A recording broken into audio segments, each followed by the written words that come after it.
Picture this. You're aboard a merchant ship in the middle of the Atlantic. It's midnight. The sea is calm. Suddenly, the silence is shattered. Torpedoes slice through the water. A thunderous explosion rips the ship apart. Within minutes, men are clinging to debris in freezing waters. They weren't hit by planes, not by battleships. The hunters were unseen. Beneath the waves lurked Germany's U-boats, the Grey Wolves, and for a time, they came terrifyingly close to bringing Britain and perhaps the entire Allied war effort to its knees. In this story, we'll uncover the rise of the U-boats, the terrifying Wolfpack tactics that stalked Allied convoys, the brutal life of submariners, and how the tide of war eventually turned against them. This isn't just a story of machines. It's about men fighting in the most unforgiving battlefield imaginable. The endless, merciless ocean. Welcome to the Battle of the Atlantic. The roots of the U-boat menace go back to the First World War. German submarines shocked the world by sinking civilian and military ships alike. One of the most infamous cases, the sinking of the Lusitania in 1915, helped drag the United States into the war. When the Second World War began in 1939, Germany had only 57 U-boats. But under Admiral Karl Dönitz, they became the cornerstone of Hitler's naval strategy. Dönitz believed submarines, not battleships, would be Germany's key to victory. Why? Because Britain, an island nation, relied on lifelines across the sea for survival. Cut those lifelines, and Britain would starve. So what made these U-boats so dangerous? The most common type was the Type 7, about 67 meters long, carrying 14 torpedoes, capable of traveling thousands of miles across the Atlantic. Inside, conditions were nightmarish. Narrow bunks shared between 3 men, condensation dripping from the steel walls, temperatures swinging from freezing cold to stifling heat. Fresh air was scarce. Every surface reeked of diesel, sweat, and spoiled food. But their power lay in stealth. They could dive beneath the waves, strike unseen, and vanish before escorts could react. In the hands of skilled commanders, they were predators of the deep. One U-boat was deadly, but Karl Dönitz developed something even more terrifying: the Wolfpack.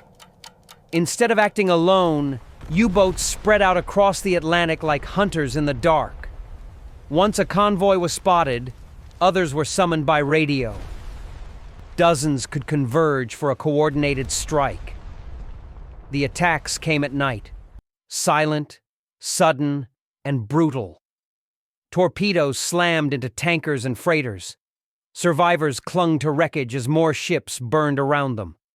Between 1940 and 1943, these Wolfpacks nearly brought Britain to collapse. At one point, the Allies were losing more than 700,000 tons of shipping every month.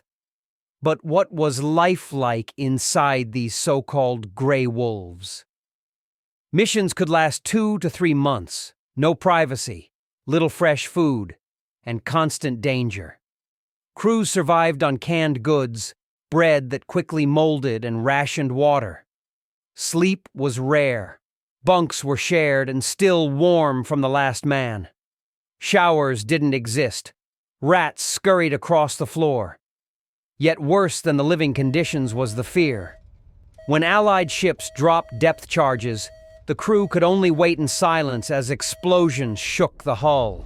Bolts popped, lights flickered, the air grew thin. Every dive could be their last. And yet, despite all this, morale was high in the early war. Successful commanders like Günther Prien, who famously sank Britain's battleship Royal Oak inside Scapa Flow, were hailed as national heroes. They were celebrated in propaganda as the Knights of the Deep. But no weapon remains unstoppable forever. By 1943, the Allies began turning the tide. New technologies like radar, sonar, and long-range patrol aircraft made it harder for U-boats to hide. Escort carriers brought planes directly into the middle of the Atlantic, closing what had once been called the air gap. Perhaps the greatest breakthrough was intelligence. At Bletchley Park, British code breakers cracked the German Enigma machine. This allowed convoys to avoid Wolfpacks and, in some cases, ambush them. The hunters were becoming the hunted. In 1943 alone, Germany lost more than 250 U-boats. A catastrophic for U-boat crews, the cost was staggering. Out of 40,000 men who served, 30,000 never returned.